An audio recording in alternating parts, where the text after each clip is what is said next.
What is up, everybody? This is the Anime Squad Podcast, episode 28. My name is Robbie. And this is Omar. And this is David. And today we're going to bring you the third week of the fall anime season of 2020. Yes. Starting out with episode 5. Oh, no, sorry. Dragon's Dogma. Starting out with Dragon's Dogma, episode 5. Don't worry, I got you. Yeah. And this episode, it tackles another sin, which is greed. Oh, no. Yes, if you guys know greed, it's only going to end up bad from here. So we'll start off. We'll start off with, our boy, Ethan. And Now, philosophical question. Big brain philosophical question here. Is he still our boy? we'll that's a very good question, and I'll answer that at the end of this explanation. Okay. Yeah, so Ethan and Hannah get in a bit of a pickle when they try to have security from the rain inside a church, but lo and behold, there's a lynch. A whole bunch of skeletons. Yes, a bunch of skeletons attacking and everything. It's a nightmare, so they barely get out of there alive when dawn hits, and that's when the skeletons cannot fight it in the day like vampires. But guess who we found? Who do we find, Robbie? We find the boys, Oh, Simon and Balthazar from the sloth episode. yes. Which I was very surprised to see them again. I was like, oh, look, it's good to see a familiar face for once. But it doesn't turn out to be that very hunky-dory and stuff. No. As we find out, our two boys, they've been sent out to a quest to destroy the lynch that Ethan and them found. Yep. But they're having a trouble time because the lynch is super powerful. Yeah. And like destroy a whole army by itself, basically. So they have to destroy it, and if they don't destroy it, they'll have no honor, and the nobility of Balthazar will be erased. Yeah. So they got to do whatever they can to get that money. Yes. Yes, to get that money. So they head into the church, and they have a plan. Yeah. They don't attack a day. Yes, attack a day. There's no way those lynch could attack the day. Lo and behold, who would have thunk that the church has an underground dungeon? Yeah, they had an underground cellar, and for whatever reason, they're like, "Yep, let's get in there. Let's get in the cellar and attack it there, where there's no light." Yeah, it's basically the same as fighting it in the day. Exactly, and it just turns into a shit show from there. Yeah, where they find a pile of treasures underneath, since the lynch was in his past life was a priest. Yeah, and will just hoard money. That's where the greed comes in.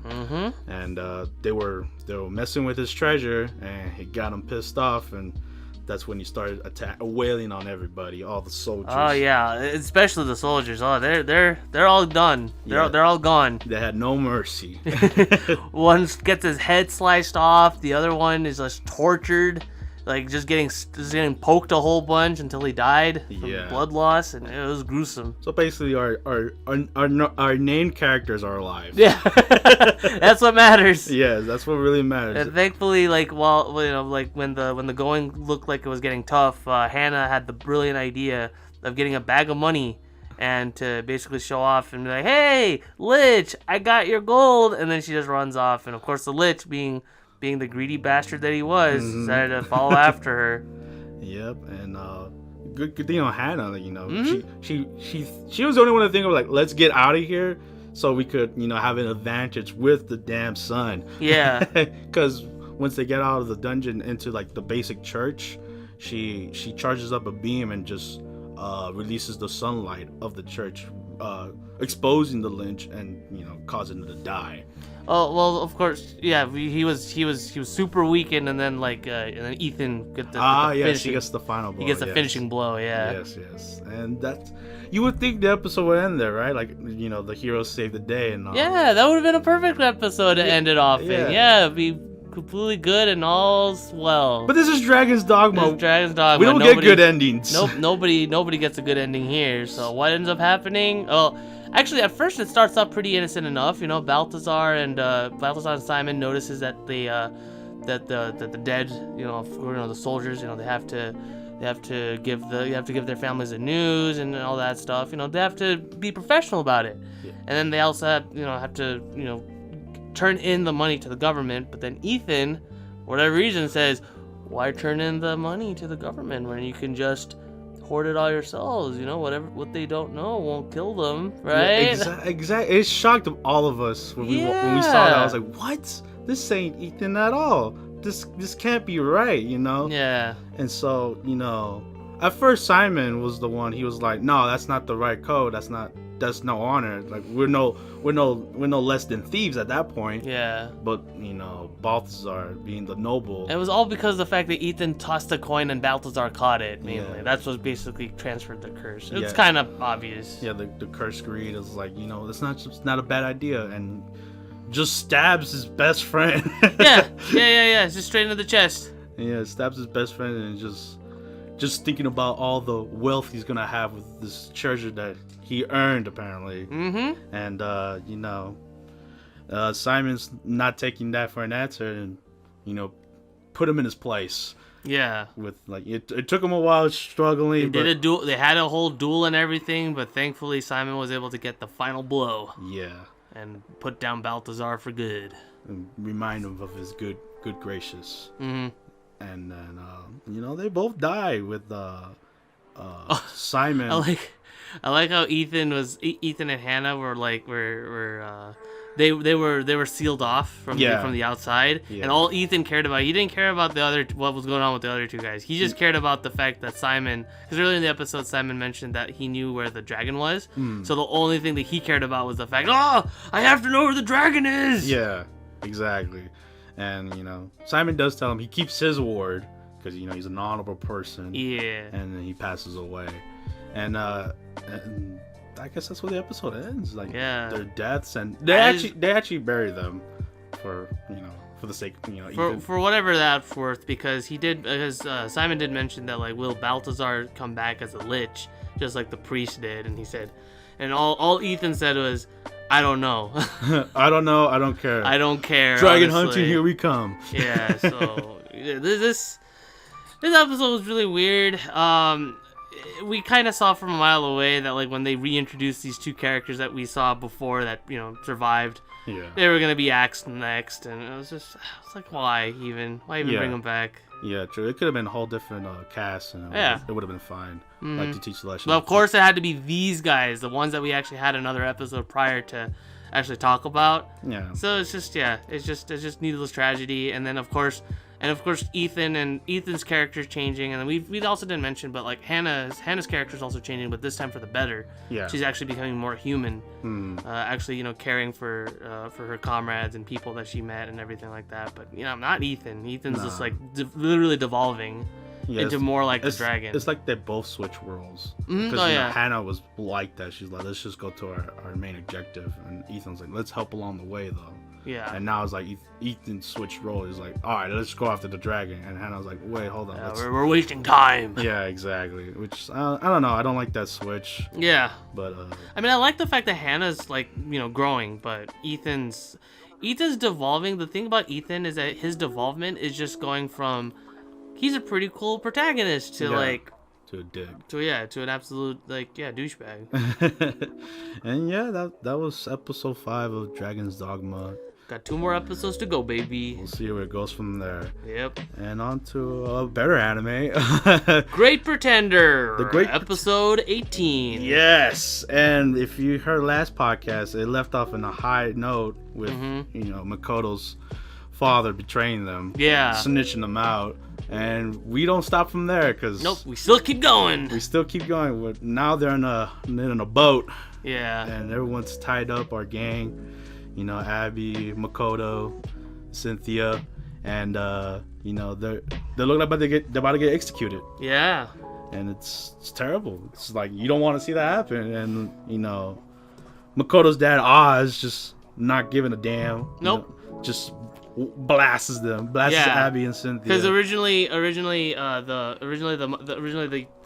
mafia they wanted Makoto to do it to, like, basically prove your worth. Yeah, earn their trust earned back. your trust, yeah. And then Cynthia and they were like, oh, you could just do it. We're not family or friends anyway. Yeah. And as Makoto was thinking about it, that's when Oz just basically shot and just like, okay, there, I did it for you. And then they, even the mafia people, they were like, yo, that's cold blooded. Yeah.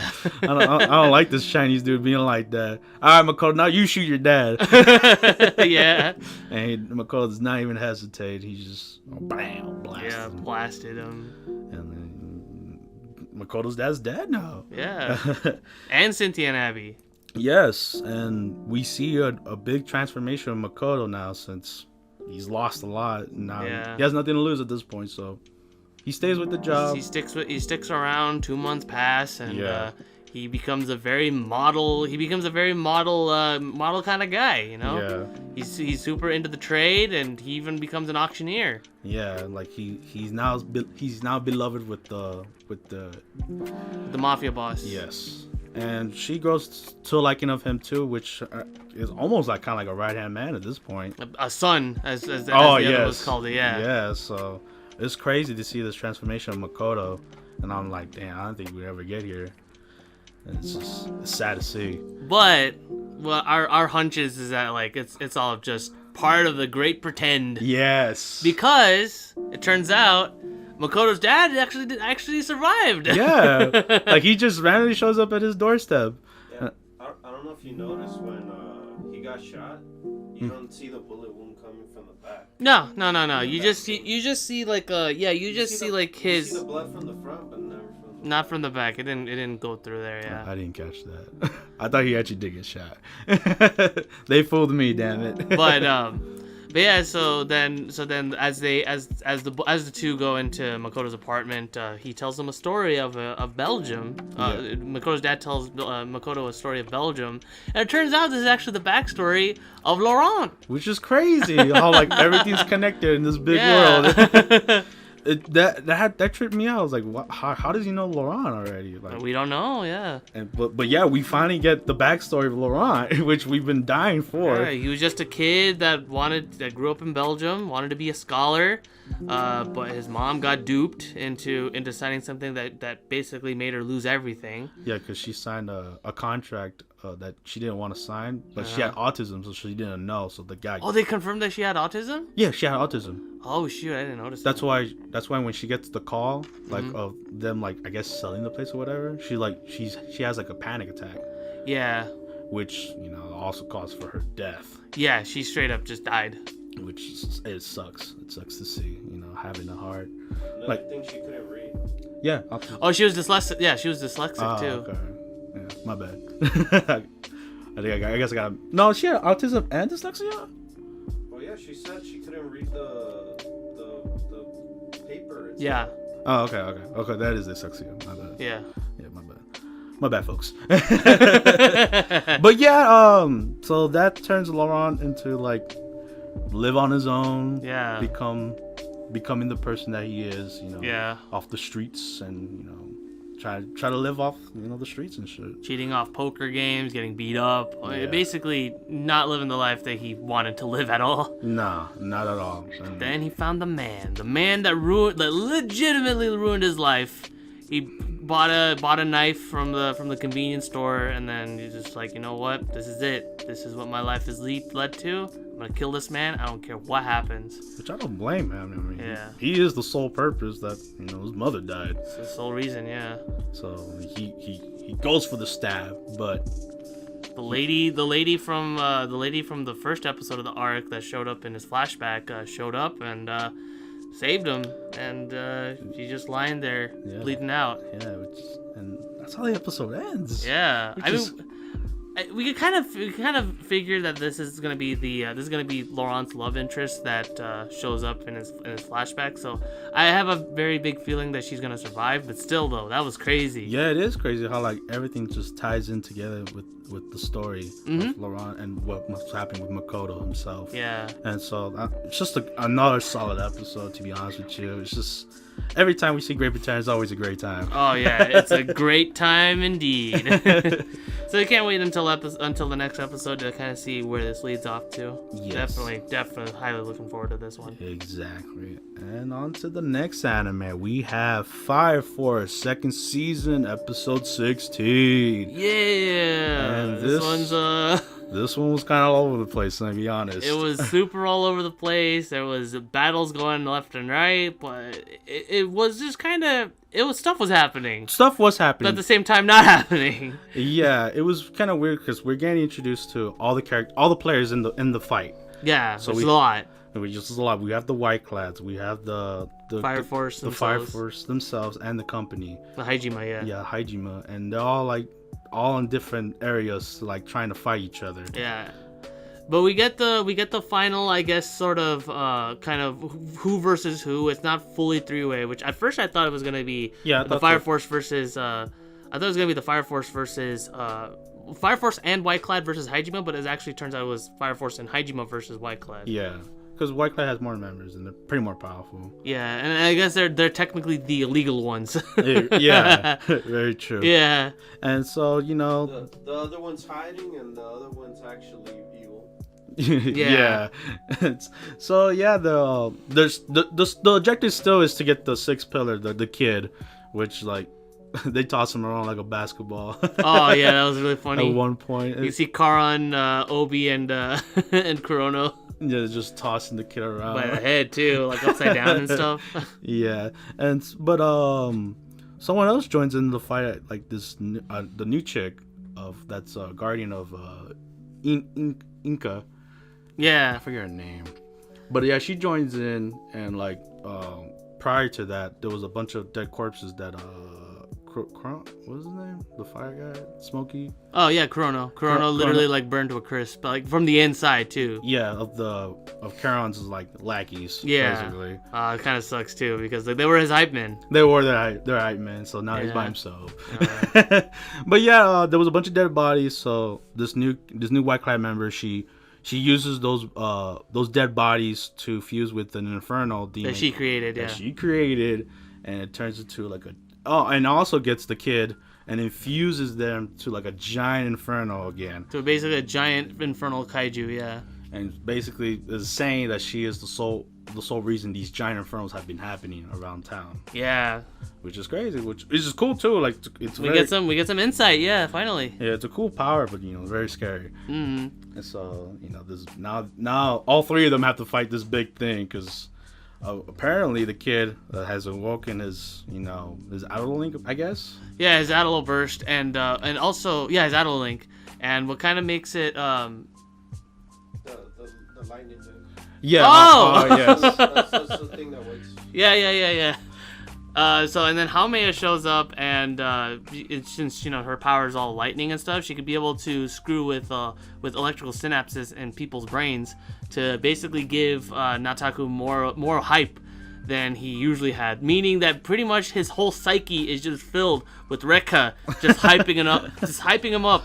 Yeah, just scarring him forever. To the point where like you see a little mini version of Rekka just living inside of his mouth at all times. Which is funny when you're watching it, but like it's a very haunting image. Oh yeah. Because the kid's scarred forever. Yeah. Like there's no turning back from that point. Yeah, I did not expect this heavy amount of Rekka. Like literally a whole season after his death. Yeah, which is crazy. It's cool. It's cool to see like we see recurring characters like that. Mm-hmm. But yeah, it woke up his power, and apparently he was just shooting out lasers from the giant inferno, which was also radioactive. Yeah, which is not good because if it keeps going, there's gonna be a big old radiation field like Chernobyl and stuff like that. Oh yeah. And so Vulcan, and at the same time, you see Vulcan also try to get Arthur into his plan, which involves him emitting EMPs that are like a huge magnitude. Yeah, that could stop the other girl. Yeah, Haumea. Yeah, so she could be calm down. She loves chaos. Yeah, like Inca. Yeah, it's like literally if you see Haumea, you have to have Arthur. They have to like basically put each other out, kind of thing. Exactly.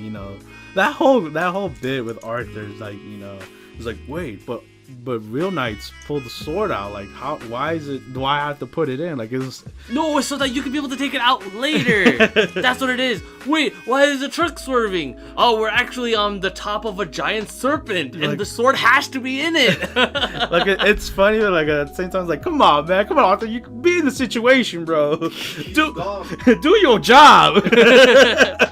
He dumb. Yes, he dumb, but it gets he does do the job, thank God. So it puts the girl in place, but they still gotta deal with the giant inferno. Zoom in on Shinra, and then episode ends. Yes. So like we try to do the best of our ability to explain how the events happened. Yeah, but it was just so much to go off of. I mean, like I said, it's just mainly that one. Mm-hmm. It's just mainly, of course, like we have the factions officially formed. Oh, and then Charon is actually is also helping out the Fire Force too. Yeah, Shinra, yeah. Because of the fact that Shinra is also a pillar himself. So technically Charon's thing. I guess my question is that, wait a minute, isn't the other White Clad member seeing that too? Like, that's kind of yeah, that's what's confusing. Like, I guess that's the problem with like shonens, like when they have a big major cast, like they try to put everyone in the anime, but it's just like, you know, I like it when they just focus on like a group or whatever. Yeah, I think also what it is that they make Charon so cool and stuff like Yeah. that. You kind of want want to see him like fight alongside the other When we're guys, watching, too. we're his hype man. I'll kick that man for him. Yeah, honestly, like when he's on screen, even though he's the bad guy, I kind of want him to win. Right? I want to see him like kind of like, you know, beat everybody else, and I'm like, screw shit on them. I want to see Charon like just kick ass. Like I hope for like one point in the show, like Chiron will like, you know, have like his moment, like of hero-ness, and like he'll like team up with Fire Force and like for a final battle. That's just my dream, you know. Yeah. But yeah, We'll that's Fire Force episode 16, and now to a new anime. New anime. And We're gonna butcher this one, even me, because I suck with German translation, with German pronunciations. But we're gonna go on to Magatsu Wahrheit Zuerst, episode 1. Or if you want it easier for yourself, they did it themselves. The show MWZ. MWZ. I guess we could just call it that from now on. Yeah. But yeah, so the premise of this one is pretty cool. It's set in a kind of like a 1900s kind of like fantasy kind of like setting. Yeah. We're introduced to our main characters, Leo and his best friend that he lives with, Zeitz, who and this is Leo's first day in the military. Yes. And meanwhile, we also have our other character. His name is Inu Mael. Which is short for Inu. Yeah, and he just works at a shipping company. Just a regular dude. Yeah, and it starts pretty okay, like, you know, okay enough. Despite the fact that there was a huge explosion that happened in the first couple minutes. But like it sets up the whole world where it's at now, like the system, the society, how they treat each other. Yeah. And like where they at right now, like there's like a whole resistance happening and stuff. Oh yeah, like basically like you got the classic, you know, rebels versus empire kind of deal. Yeah, true. Yeah. Leo is on the side of the Imperials because this is his first day in just the military in general, and then Inu is unfortunately being framed for something that he was not a part of at all due to a slight mix-up in packaging. Yeah. And this stray package being weapons that was meant to be delivered to the rebels, and it unfortunately landed onto Inu's truck, and he was falsely imprisoned for it. Like, it was not even his fault, but it doesn't matter. If it wasn't his fault or not, he still got sent to jail, and he probably might be executed. That's how serious they take it. Yep, the whole imperial law and everything just sucks. Yeah, it super sucks, but that's when our rebels, our resistance shows up, and they save our boy. Yeah. And they're like, well, we have our gun now, might as well just save the kid. And he reluctantly joins. He's like, I'm not a part of this at all. But and that's when they explain to him like how the whole system works and how screwed he basically be. Yeah, and we also get introduced to like Leo's like squadron and like their little SUV, and then they were on scout, I guess. They were on patrol. They were on patrol, but then they got wind of kind of like where the rebels were and kind of like what's going on. They went to the castle that Inu was released from, and where the weapons were. They got wind of kind of like where they were going, and eventually they headed off to the rebels to face them right there. Yeah. Or a giant battle. I was about to say final battle in the first episode. Felt like it. Yeah. But the when the fighting happened was cool. I just wish like whenever the guns were fired, they had like more oomph, you know. Yeah. But the fights were fine. I enjoyed one character with like a samurai sword. He was doing flips and dips. It was so cool to see. Yeah. But yeah, now we get to see the fight between the resistance and the imperial army. Yeah. Stuff. And there was unfortunately bodies that were being tossed around everywhere. People getting killed and all that stuff. Yeah. People from the resistance. I think one guy in particular with red hair. I had a few lines and had a few appearances. He was unfortunately killed. Yeah, he was killed off. But more importantly, that happened at the end of the episode, was Zeitz, the best friend character for Leo, that was about to get his kill on the, I assume the main female character. Yes. But he gets stabbed by Inu. Yep. And because Inu was just like confused, just all lost and confused, didn't know what was going on. So he stabs him, and then Leo witnesses it, and that's where the episode ends. Yeah. Very good start. Yeah, very, very solid start. I enjoyed the whole how the world was built and how they set it up. And this is also based on some RPG game I have no idea about, but it's based off that. On phone or is it on a console? I have no idea. I'm pretty. We'll put it up. I'm pretty sure on console. Yeah. But being based off a game, it's pretty interesting so far from what Rating wise, I will give it a 6. It's solid, like, you know, a little above average because I kind of like how they set it up the world, and characters are interesting. Well, I like to see where it goes from there, from second episode. For me, I'll give it a 6.5. I thought it was pretty good. Not enough for 7 though, because again, I kind of want to be more attached to the characters for now. But yeah, the setup was pretty good. I like the world building, and yeah, pretty solid. 6. Yeah, I'll see. Yeah, we're all on the same page there. We're all in the same ballpark, yeah. Why, David? Well, what would you say?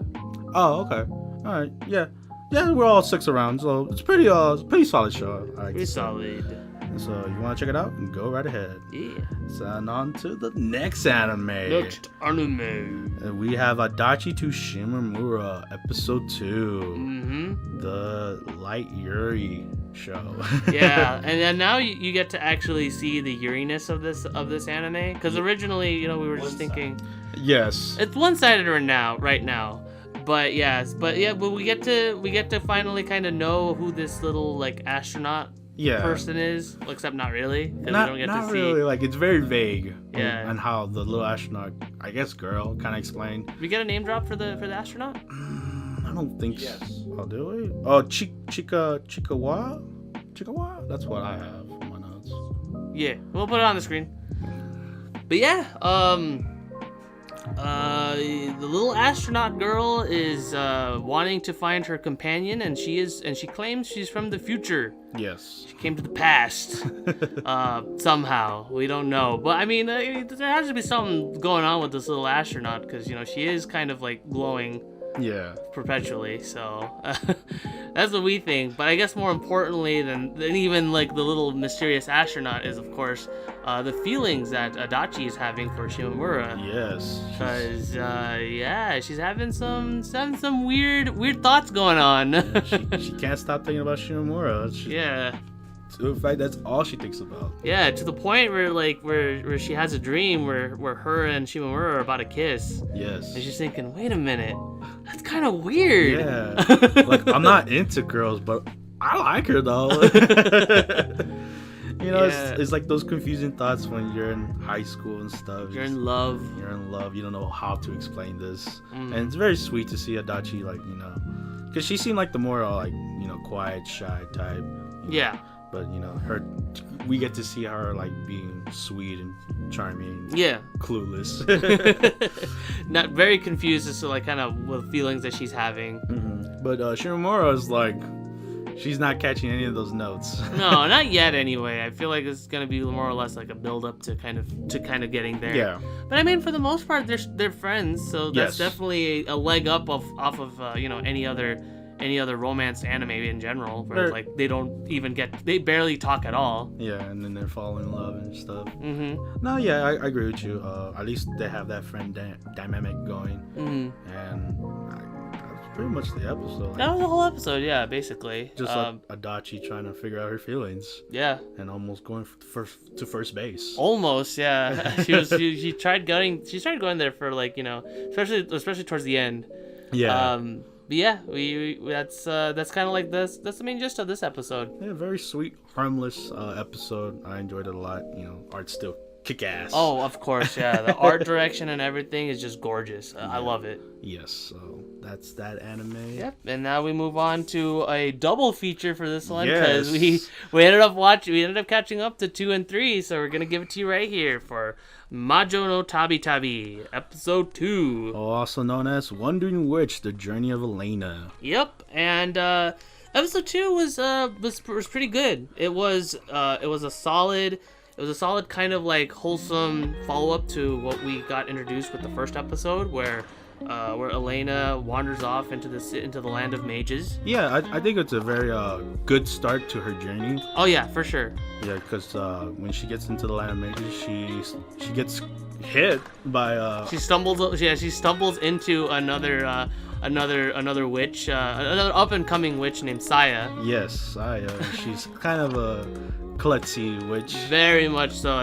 They both drop into a bunch of roofs and stuff, and you just see Saya bleeding from the head and everything. It's Yeah. like, oh my god! But Elaina, being a badass, she got it covered. She literally crazy diamonds the roof back, and then also fixes Saya's head concussion too. Yes, and Saya, being a good-hearted that she is, she's like, oh, let me repay back the favor in some way or somehow. And Elaina, she's just like, it's okay. I'm just here, stopping by. I'm looking for a place to stay. I am in my journey. Yes, I am in my journey. Yeah, and at first, Elaina thought that she was gonna be going through Easy Street because Yes. she's a super high class witch that came from the prestigious land and all that stuff. But unfortunately, none of the hotels and residences are taking her in for whatever reason. Which I found weird when we were first watching it. I was like, why would It gave me episode 1 flashbacks where like Yeah. nobody would take her as kind of like an apprentice. Yeah. Yeah, it kind of gave me those vibes. I was like, damn, what luck does she have? But there was one place left though. There was one little hotel that would take her in. It was kind of run down, but the reason was because she didn't have her badge. oh, I didn't know that. It's kind of no, just kidding. No, David kind of went a little bit ahead because it happened later. Yeah, but yeah, she didn't have her badge, her witch badge, which kind of confirms that that she's a high witch of society, and which would let her in. But she didn't have it at the time, showing it off. So there was only one place that she could go to, was like a little hotel. Yeah. And who do we encounter? It was Saya. Saya. We encountered Saya again. Saya was there. And so like to be befound and like can't believe that Elena's here as well. She gladly accepts her. Yeah. She's like, yeah, you can stay here, girl. You got this. And she stays. But it didn't take long for Saya to ask her for a favor. That she's been having trouble with the test, the witch's test. Yeah, witch's apprentice test. She didn't know exactly kind of what to do or anything like that. So yeah, so she asked Elaina, it's like, hey, I have a feeling I'm not gonna be able to pass that apprentice test. Yeah. Can you please be able to teach me magic? Teach me how to ride a broom and all that good stuff. It took Elaina a while to like convince, but she agreed to it. Mm-hmm. She agreed to the training, and they start the next day, training. But to Elena's surprise, Saya's already pretty good at most of the stuff. Yeah. She already knows how to fly a broom very well. She even kept up with Elaina flying. Mm-hmm. And when it comes to magic, like, she's decent, but she's not terrible. Yeah. So she was like befound, like, what's going on here? Like, she seems pretty fine. I think she would ace the test if she really wanted to. Yep. And so it kind of there was kind of some red flags going on for Elaina. She thought, like, wait a minute, what's going on? Why does Saya know all this stuff? And so out of curiosity, she went back to the same place where she crashed, in the roof. And so then she was able to get some information off the lady that was actually witness to kind of seeing what was going on with the little coin and all that. Yeah. And yeah, that's basically how she was able to put 2 and 2 together and figured out, wait a minute, Saya that actually has my brooch. Yes. Yep. The brooch that she's been looking for the whole time. The whole reason is that she's still there in the land of mages. And she confronts Saya. Well, Saya comes in her room. She wants to feel comfort from her because she feels alone. Yeah. And that kind of basically plays the whole premise that Saya, she had a younger sister prior to being in the land of mages, and now that she's all alone, she's lonely. Yeah. She's lonely and sad. She hasn't got anybody with her. And that's what Elaina kind of fills that void for her. Yeah. But she straight up tells her, like, hey, don't, like, of course you're gonna be alone because that's how life is.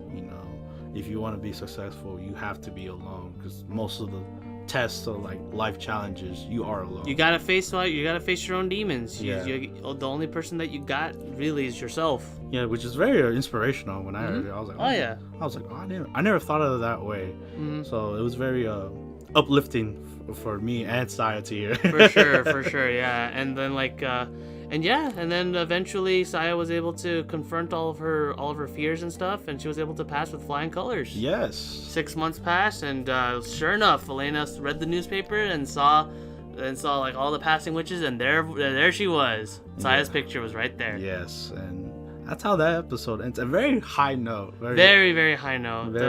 Very cool. And then all of that goes down the drain when we go to episode 3, because, oh man, what a bummer this was. Oh man, I love episode 3 though. I don't know, that's just like the dark side of me. Because episode 3 starts off very innocent though. It starts off pretty similarly to kind of how episode 2 was. Elaina passes by and notices a really beautiful looking kind of like flower patch. Yes. And then she also noticed a young woman there too.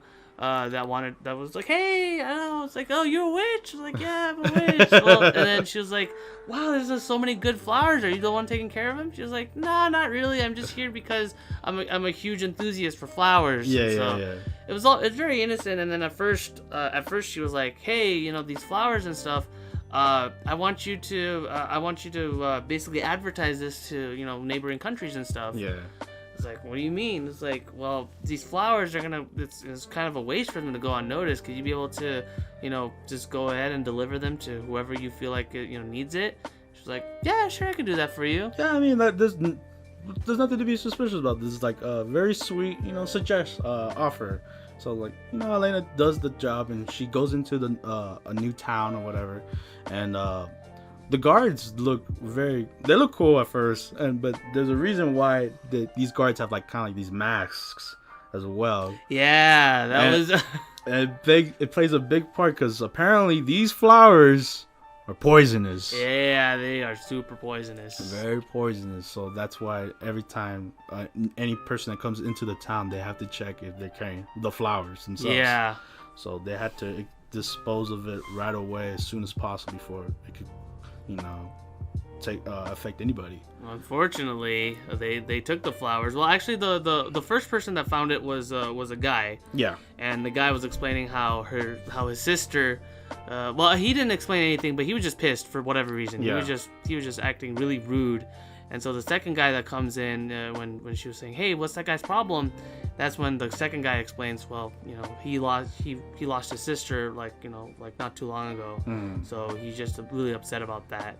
Yeah. And then that's when he also explained that the flowers are also there. But sure enough, those 2 and 2 are actually kind of related. Yes. And then we also see that like the second guard as he throws the flowers into the incinerator, There goes the gases. The aroma, which is the worst thing you could do. Yeah. Which basically spreads out the fumes of it. So my question is, do you think that this is the procedure that they've always been doing, right? It's just throwing the flowers into the incinerator? I think it finally caught up to that point. Oh, yeah. Like, it was just building up so that the poison itself could be as powerful. That was the trigger, yeah. Yeah. So, but yeah, we go back to the field because Elaina goes checks on the girl that she found in the field to, like, tell her, like, yo, dude, these flowers are dangerous.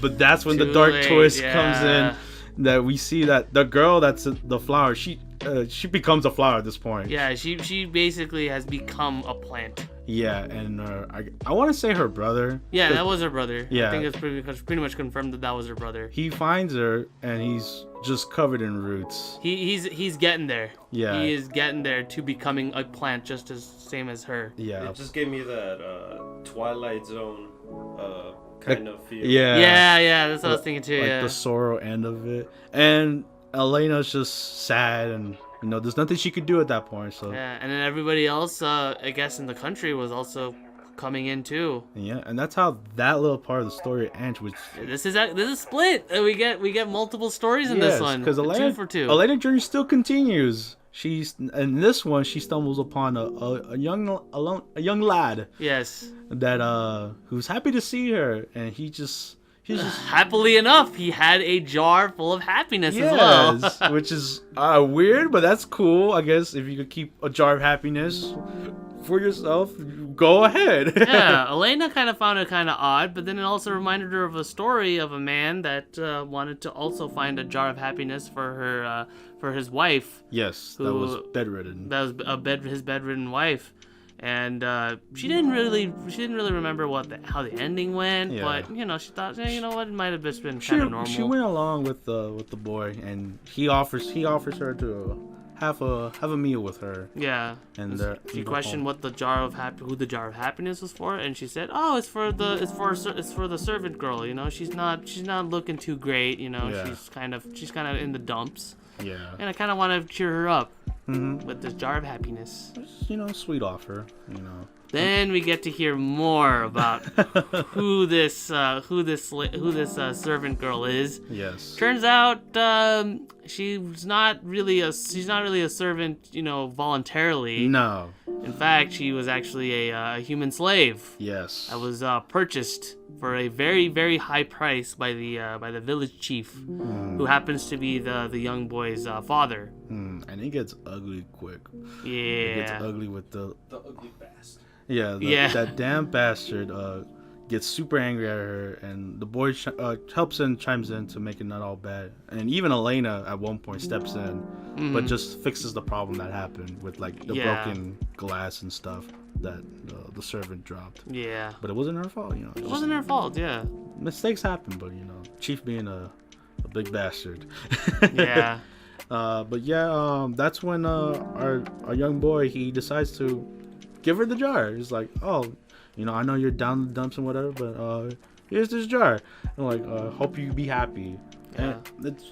And when she opens it, it's beautiful pictures and videos of people being happy, people being outside, people being in love, people having kids, all the happiness of being outside of the world that she does not have. Yeah, and then that's when Elaina, as she's continuing her travels and leaving the area, she remembered the ending, and that the same thing happened with the bedridden wife. She sees it, cuts, and then it camera slowly pans to a knife, and it was a tragic ending. And so the only thing that Elaina could think of is that maybe the situation could end similarly, but regardless, it's not something that Elaina wants to give too much thought into. She must continue her journey. Which is never looking back. It's so dark, man. It is really dark. Just like us talking about it just gave me goosebumps. Like, oh man, that is how it ended. It's left very ambiguous. We don't know whether or not... I want to think, like, personally, my interpretation is I want to think it didn't end that way, because obviously the circumstances are different. Yeah. She is, the wife in the story was bedridden, whereas the slave here is, even though she's purchased. But you don't know how the guy treats her.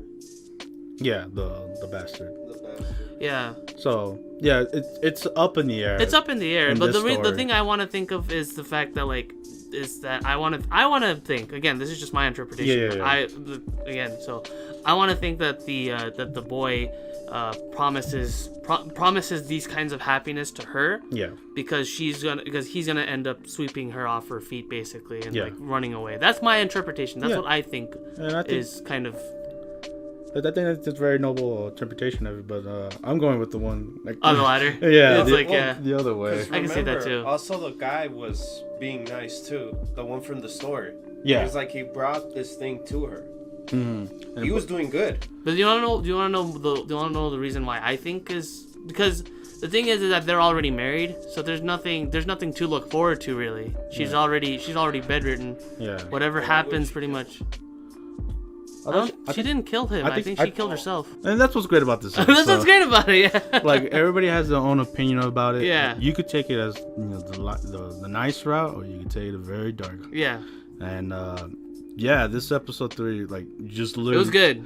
It's so good to the point where we're debating about it. Yeah. So. Or I'm debating about it, I guess. I don't know. So if you just hearing that and you are very interested in it, I highly recommend this anime. Give us your opinion. Yeah, give us your interpretation. If you guys have seen episode 3 of the second story of episode 3, let us know in the comments below. Yeah, because it's very open air. I would love to hear what you guys thought about it. Yeah. So it's very good, and to anyone to think about it, yes, we're keeping it. Yeah, we're definitely keeping it. Impressions and all, episode 3. We're keeping this one. Yes. So on to the next anime. All right. So then we go on to Sigururi, episode 3. Episode 3. I think we can all say that this is the calm episode that you were looking forward to. Yes. Yeah. This was my episode 2 that I wanted to happen. Yeah. But we finally get to see Odin again. Yep. We see Odin again and how he treats Claudia, her Grim Reaper. Yeah, also known as her daughter, even though I guess biologically speaking she isn't.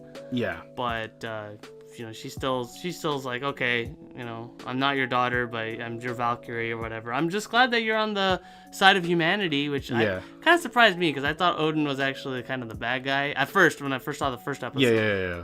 But it turns out no. Yeah, I think a lot of anime adaptations, Odin's always the good guy. Yeah. So it's cool to see him again. Little kid form. And after that whole conversation with Odin, Claudia visits Miko. And Miko's obviously being super bubbly and stuff, and she invites Claudia to help her cook for the crew. Yeah. And it's very sweet. It's very sweethearted and all that, and we get to see how everyone just treats each other in the crew, like Miko and Sonoka and Azu. Sonoka and Azu, yeah. And just how friendly everyone is. Mm-hmm. How welcoming that them to have Claudia. And they have a mission. They have I guess a recon mission. A recon mission to check on the place that they liberated from the pillar. Yeah. Yeah, it's to see if there's any weird activities happening over there. Yeah, they have Claudia, Miko, and Sonoka go check it out with their 3 escorts. Mm-hmm. And I guess to Claudia's surprise, it was just them doing shopping. Yeah. And just having a grand old fun time, which definitely threw Claudia off. Yeah, because she was focused on the mission. We have to get the mission done, damn it. Yeah. And then to her surprise, we are doing the mission. It's like, well, so when do we get to the mission? This is the mission. Yeah, exactly. And she's surprised, she was actually having fun. Mm-hmm. She was being a girl. Yeah. So that was cool to see, and everyone around them is just happy to see the Valkyries. Yeah. Being happy as well. And but that kind of changes when Miku gets news about something, and she immediately leaves back to the base, and Claudia doesn't understand what just happened. Yeah. They fill her in what just happened, and it turns out the recon team, the pilots, the pilot from the last episode, yeah. sent off was caught in that explosion, Yes. and here he is dying in his deathbed. Yeah, which is tough. Tough very to much see. so. But I kind of like that whole aspect, and that's kind of like why I like this episode, because you know with Valkyries usually are in myth, they usually guide you to Valhalla, and like whenever a fallen warrior dies. So I like how they kept that aspect. Like even though like not all the Valkyries are like they're whatever about, like Azu, she's like, I don't want to do this. You know, it's tough. Yeah, it's a tough job. But Miku, being the strong-hearted person that she is, she's always willing to do it because you know she knows what the meaning of it is. Yeah, and a little detail that was really cool that they had was the fact that everybody was pretty much all the soldiers and stuff were all really tired. Yeah, because they're all kind of like thinking about their own crew. Yeah, and that's how you could feel the closeness of each member of this base. Yeah, it was really tight. Yeah. Yeah. So like whenever someone passes away or falls ill, everyone's in it. Everyone's a big family. Yeah, exactly. Yeah. And they even moved Claudio to even send him away. The recon pilot itself. Yeah, she sings and everything, and yeah. It was emotional. Yeah. Very emotional. Little ending to the episode, and I liked it.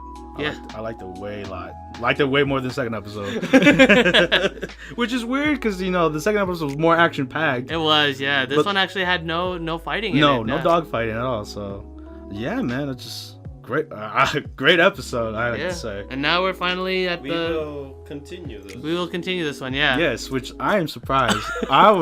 You were ready to like just. Yes, I was ready to drop it, but I'm kind of glad that the guys here in Anime Squad Podcast they wanted me to keep watching it, so yeah, I'm glad to see this episode 3 with you guys. Oh yeah, same here. Like this one definitely turned everything around. Yes, so can't wait for more Sigurdrifa. And on to the next anime. We have. I have the English name because it's pretty much. We'll just keep the English name. Yeah, it's pretty much easier. I am standing with 1 million lives. Episode 3. And to no surprise, we get introduced to our 4th member. Yeah, Yuka. And our MC, he has to recruit her. Yeah, and it's funny too because like the master basically gives Yotsuya a phone call and literally like instructions on what to do. It's like, okay, you have to sneak into the school. Okay, now go to the 2nd floor. Go to the girls' bathroom, and there you go. Now you gotta hit on her. Which is so weird. Like to the game master, like that's normal stuff. But like if you did, you live in a society like that, it's like, oh, you don't just do that.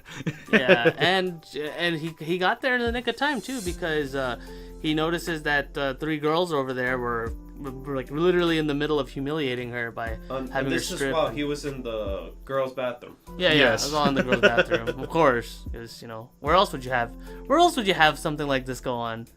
But yeah, so he humiliates. So he catches them humiliating her, and big brain moment. He immediately goes in and takes the main girl's phone and just smashes it in pieces. Yeah, which I like. I like our MC thinking. For once, if they have photos or videos, I'm gonna smash all their phones. Damn it. he goes on a mission one by one. He goes for the other girl's phone, boom, smashes that one. Hey, the third girl doesn't have her phone. Wait, it's on the bag. So he runs into the bag, and like the other girl's like, no, don't smash my phone. Still smashes it. Man. Yeah. Oh yeah, it was great. Just the fact that he could smash a smartphone in half, very powerful. Oh yeah. Because those things are like super hard to break in half. No, yeah. But I have a feeling that I guess their power in the other world is transferred to here. Oh, okay. Yeah, like in Sword Art Online, how Kirito is amazing at sword fighting. I don't think that's true. What? I don't think he has sword fighting out of the world. He wishes. He was amazing at Kendo, though. Oh, God. But yeah, so she was able to save Yuka from that kind of humiliation. And Yuka, she said, "Oh, but I deserved it because of kind of like what I did." High school drama, basically. Yeah, basically high school drama, which I was like, I was cringing throughout this episode. You know what made me cringe about this though was when Yuka just kept saying, "If you do this, you're gonna have an amazing modeling career." Which is like ripped straight from this game that she plays. Yeah. And it was. I think the funny thing was like the scene afterward was when you see like Yotsuya play that same game that she basically indirectly recommended. Yeah, just trying to get the reference that she made.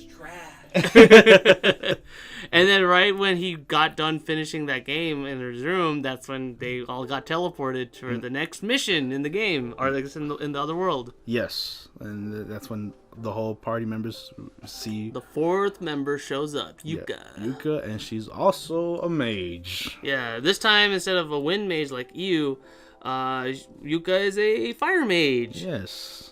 And Yuka, she thinks she's gonna be a badass. She's super cool. She's gonna do fireballs out of her hands. Yeah, she thinks that she's like the magical girls that she used to watch as a kid. Which is cute. I kind of like that aspect. Like, yeah, it's very cute to see. And then lo and behold, this monster shows up, and that's when she's gonna prove her magic. Yeah, she's gonna show up, and she forgets that she's in a very strict video game world that level 1 you have to grind, baby. So all you can do is basically flash a light. Which is terrible. Yeah, but thankfully they got Yotsuya, who's very smart and uses his chef abilities to be able to pinpoint all the weaknesses for the centipede and the another pill thing bug. that was pretty funny was with the centipede would throw like his babies and stuff. Oh, the pill bugs? Yeah, the pill bugs, yeah. And they would just die. Like immediately. I mean, that would make sense, yeah. That was hilarious, though. Yeah, they just cut to the chase. It's like, okay, pill bug on the face, okay, you're dead. Yeah, basically, because the bug's gonna eat your face off. Yeah. Yeah, that was cool. They kill her, right? If I'm trying to remember correctly. Oh yeah. Because she raises the temperature for like 10 degrees, and then pill bug to the face, and then she dies. Yeah, because the girl, I think the girl with the sword. Right? Kuzue, yeah. Yeah, because his knife doesn't go through through the monster's body. That's why they use this. Yes. Yeah. That's why she helps her. Yeah, so at first Yotsuya was like able to like cut out all the appendages and stuff. But because of the fact that his knife couldn't be able to attack the main body, he actually holds on to. It's very smart too. He actually holds on to Kuzue's hand since other characters can't hold like class weapons that they don't belong to. Mm-hmm. So he holds onto her hand and then delivers the final blow. Yeah. And then they were able to get that much needed level up. Yep. And that's how the episode ends. That's the end of the episode. Yeah. So we'll see how like this new mission they got goes from there. I guess we got also mentioned that we're also keeping this one, except Omar's not as enthusiastic for it as much. But no, but I kind of dig the premise of it, so we'll see if it changes my mind. Yeah, for me, at first I didn't want to keep this one, but the reason why I want to keep it on my end is because I find the main character more entertaining than like the first episode where he was just an edgy kid, just like, oh, I don't care. But you can clearly see that there's actual character development here, so I'm curious to see kind of like where that development is gonna head to. Yeah. And David was pretty much on board with this anime from the start, so. So yeah, on to the next anime. We have Kimi-san. Kimi-san. The long title. Our Last Crusade, or The Rise of a New World, Episode 2. This one is kind of the same as Sigurdrifa, whereas like there's not really much action going on. It's just mainly character development and more tsundere antics. Yes. So, obviously where the last episode ended off with the two MCs, Iska and Alice. Yes, they are, at the opera. And they're like, what are you doing here? Except this episode was able to actually flesh out Iska's perspective on kind of how he got there. He got the tickets from his captain, and they showed the entire thing on he got on the train.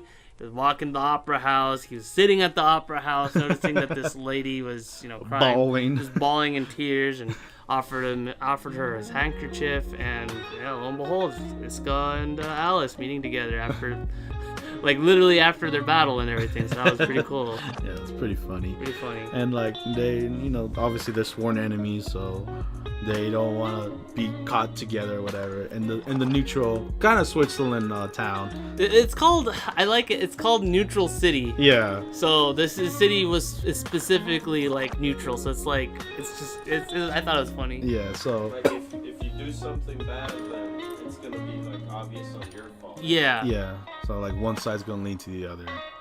But yeah, that's when the girl, she leaves first because he doesn't want to follow her, and then she decides to stop by to get something to eat. Yep. Into this famous restaurant near the opera house, and she's just excited just to eat her favorite dish there. Yep. Whatever. And lo and behold, our other main character, Iska, was there. Yes, and it also has to sit at the same table. Apparently, which is very weird.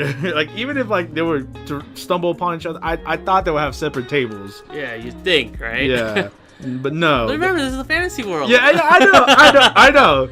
So if I was to go to a random restaurant, I would just sit next to a family. Yeah, because when you're there, your family. Oh, you did that so perfectly. But yeah, they still hate each other's guts. Why are you here? This is my spot, and he explains well, this is the nearest restaurant next to the opera house, and I didn't eat anything, so this is your fault, if anything. Hey, but that's how you know that they're pretty much made for each other. Yes. Because when they order their food, they order it completely in sync. Yes. Down to the special instructions for their particular pasta that they ordered. Yes. So it's very cute. Mm-hmm. Very cute how they do that, and I think the next day happens, right? Yeah. Yeah. The next day happens, and they're just I can't believe that guy ruined my day, Neutral City. Yeah. And he's I can't believe I stumbled upon her. This is weird. It's crazy. Yeah, and then Iska has a dream, and I guess it's a flashback to when he was riding a train, and then the train was being attacked.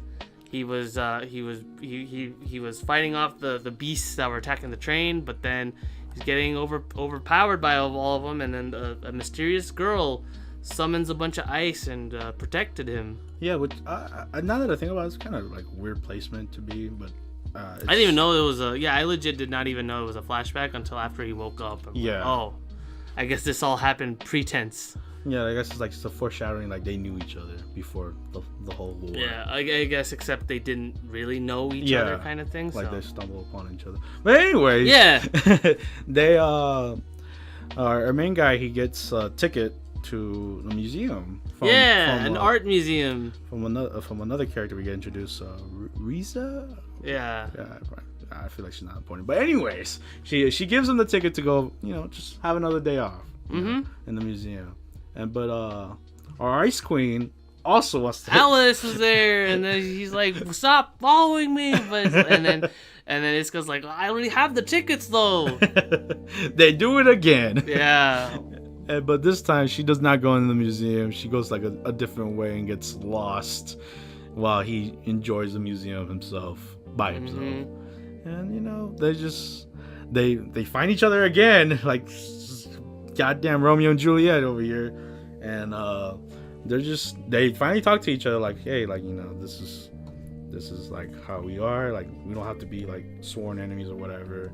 And it's a very sweet ending. Iska falls asleep and literally kind of his head tilts over and falls on her bosom. Yeah, and just has his guard down. Mm-hmm. Oh yeah. And her being very Tsundere, just takes it. Oh yeah. And that's how the episode ends. It was pretty cute and adorable. Yeah. We get not really insight to the world itself, but just mainly on these two characters that are basically Romeo and Juliet. They're on opposite ends of the war, but they're starting to. You can kind of see the affinity for each other, sort of. So you can almost say they almost feel the love. Yeah, tonight.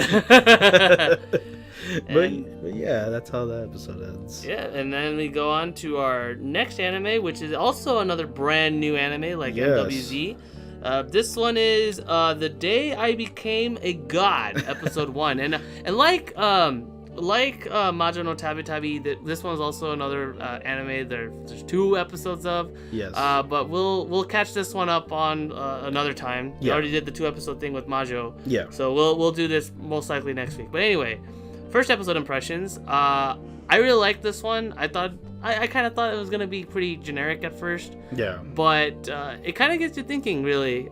This one, the setup for this one is that there's a little girl who calls herself Odin, of all things. Of course, we gotta have another Odin now in this season. Yeah, she calls herself Odin, and she keeps mentioning that like she's a god. She knows everything. She just wants to kind of come to the land of humans to give them a warning that the world is gonna end in 30 days. Yeah. And she comes across our main character. Yeah, Yota. Yes, who's a very generic. Very normal. Very normal. Yeah, I wouldn't say generic. No, but he's very normal. Yeah. First off, he's a senior in high school, and he's getting ready for his entrance exams, and he has a crush on his childhood friend Izanami. No, they're friends. Oh yeah. They're just friends. They're not lovers. Damn it. Yep. He totally does not admit that later. Yeah.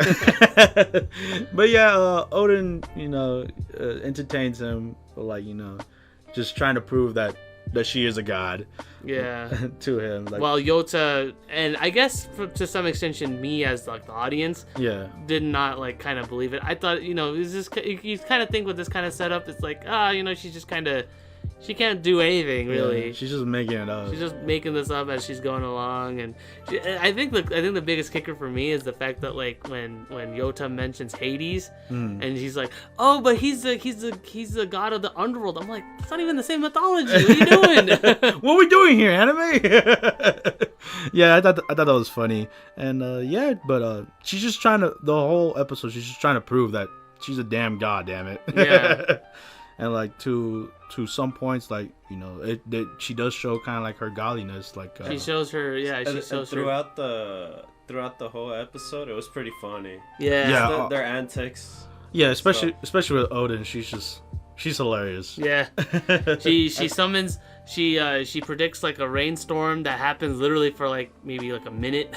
Yeah. That was funny too, the scene where like, oh, we're just gonna we're gonna give her to the cops. Yeah. Yeah.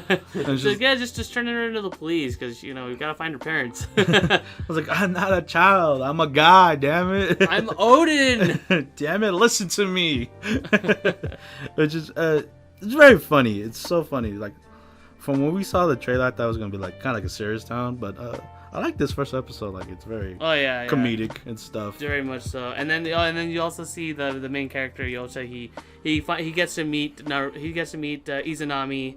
They have to study, but while he's trying to basically set up himself, it's like, oh no, I totally don't like her that way.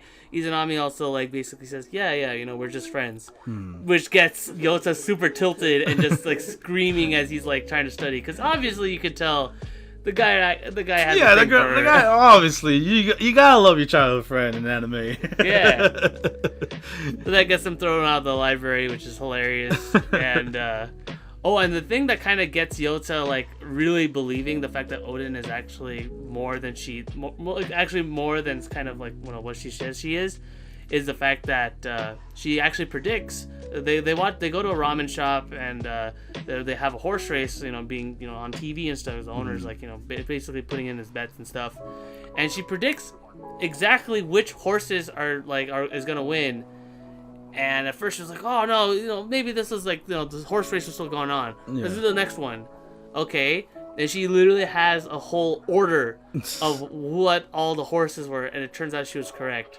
And as things were about to get dicey, it's like, oh, you should predict my horse winnings. I could literally quadruple my thing. Yota like pays, runs off, and just like immediately just asks, okay, I believe you. You're a god. Now. And then I guess prior to that was the rain. Yeah. We talked about that. Yeah, we talked about that. Oh, the rain and the bus. Yeah. The whole walking. Yeah. So she proved multiple times that she, at the very least, she can tell fortunes. She knows exactly kind of what's going to happen. She can predict the future. She can predict the future. That's so Odin. Oh god, I can't believe I got that reference. But yeah, so and a plot twist, title drop, The Day I Became a God, is also something that Odin mentions, is the fact that our main character Yota has god powers. But Yota just doesn't know how to tap into it or anything. Yeah. Yes. I completely forgot about that. And so remember, she gave the ability towards her. Yeah, I think so. I don't know. Regardless, he's a god. And Odin says, if you have any wish, go ahead. Now's your time to say it. And then he says, okay, I wish I could be able to pass the entrance exams and go to the college that Izanami's going to. And it's so funny. Odin's just was like, you idiot. There's 30 days left in the world. By that time that happens, it's already over. Yeah, you don't have time for that. Yeah. So the next best thing is to figure out kind of what Izanami's into. And it turns out Izanami is actually a big fangirl for baseball. Yeah. Which sucks because our main character, Yota, is a b-baller. Is into basketball. He's like, oh man, I can't be able to do a transfer to baseball this late in the season, you know? So she gives him, so she does the next best thing. She gives him some pointers and kind of like how the baseball game is going to work, and invites Izanami there. And sure enough, it was working so far, but the problem is that Odin doesn't know the rules to baseball, and that if you get 3 strikes, you're out. Yeah. So she says, okay, so the first one's gonna be a ball. Then you're gonna have all these different like kind of pitches, strike, but then the 5th one, you got this. You got this one. You got this, fam. But it's already too late. Yeah, Odin didn't know the rules of baseball. I mean, who could blame him? He's a god. But Odin's still hyping up my boy. He's still like, she's like, you know what? It doesn't matter. If that's your childhood friend, go ahead. Tell her how you feel. I love how this anime kept it like at least realistic at that point. Like, just because you confess your love to your childhood friend, it doesn't mean shit. Like, yeah, because he says it. He says, do you want to go out with me? But she says no. And she freaking leaves. And you just see my boy just lying there, drop to his knees for like a good couple hours, not moving at all. Which I loved. Yeah, but hey, thankfully though, Odin did say that like, hey, so I need a place to stay. Call your mom. She's gonna say okay. What? All right, fine. I'll let her know. There's no way she's gonna say yes. But she said yes, and that's where the episode ends. Yeah. Impressions. Really enjoyable. Yes. I enjoyed this a lot. I love the dynamic between the main character and Odin is just adorable, and she's super smug and everything. Yeah. And just a great grand old time. Yeah. I completely agree with you on that. All right, and yeah, with my rating, I give this a good 7.5. Oh, nice. Good solid start. Again, I like the. I like it when like you have anime with like real life settings that actually put in a lot of detail with like the backgrounds and stuff, and this anime nails it. It has like a really good like amount of detail with all the buildings and stuff, and like it makes you feel like you're there. Yeah, very true. I didn't think of it like that. With me, like Robbie said, Odin's like just steals the show, and Yota's interesting character to say the least. How he thinks of the world makes you feel like relatable, like an actual like everyman MC is supposed to be. Yeah, like a very generic high schooler. But it's very enjoyable, and like I said, Odin's hilarious as hell. So I also give it a 7, just a 7. Like I love to see where it goes from here. Yeah. What about you, David? 7 as well. All right, cool. The thing I think the only reason why she ran away is because she was speechless. You know. To me, like she only rejected him because she didn't know what to say. Oh, okay. I thought it was just mainly because she had the I feel like that Komi, you know. She can't be able to communicate. Yeah, she didn't show her emotion. Because when she was in the library, she was always serious. Yeah. Yeah. She was serious throughout, yeah. I mean, it could be. And it's just the only difference between Komi and here is that our main character here doesn't exactly know how to... Our main character here doesn't know how to, like, properly, communicate it. And that makes sense. I like your interpretation of it. Yeah, we'll see. Who knows? Yeah, we'll see. Yeah. You could be completely wrong about that. Yeah. And I could be completely wrong about mine. And on to the next anime. We have Taisō-Zamurai. Taisō-Zamurai. Episode 2. And might I say, what a lovely opening. I have to say that. I don't know if we said it last podcast, but I like the opening is really good, yeah. It's very colorful. Yeah, between this one and Jujutsu Kaisen, they're just phenomenal. I love the openings. But anyways, the episode. Obviously, where we left off from the first one, Jotaro did not retire. Did not retire. So it leaves the world of Japan shocked. And, they kind of wish he kind of did, because, it would kind of leave him in a good faith, he had a good run. Japan respected him, and that's where his legacy... I think because it's basically kind of like the whole, like, you either die a hero or live long enough to see yourself as a villain, and so that's kind of the reason why they wanted him to retire at a high point. Yeah. So for him not doing that, it kind of left a bad ill in the whole Japan community. Mm-hmm. So he has to go through that, and he goes to his coach. He's like, "Hey, coach, like, I know I messed up. I didn't go with your plan, but if I work hard enough, if I train every day, like every single minute, I think we could do it, coach." And the coach just had... Coach was not having that at all. He was like, "No, we're not doing that. I'm sorry. You're fired." Yeah, you're fired. You're out of this club. It kind of sucks because it's because he's he's getting old. Yeah. While everyone's new. Everybody's got those fresh blood, and here you have Jotaro, who's at the grand old age of 28, which is actually, seriously speaking, that is actually like old in terms of sports, and gymnastics, and in particular, because you do need to have like a young limber body to actually perform a lot of the feats.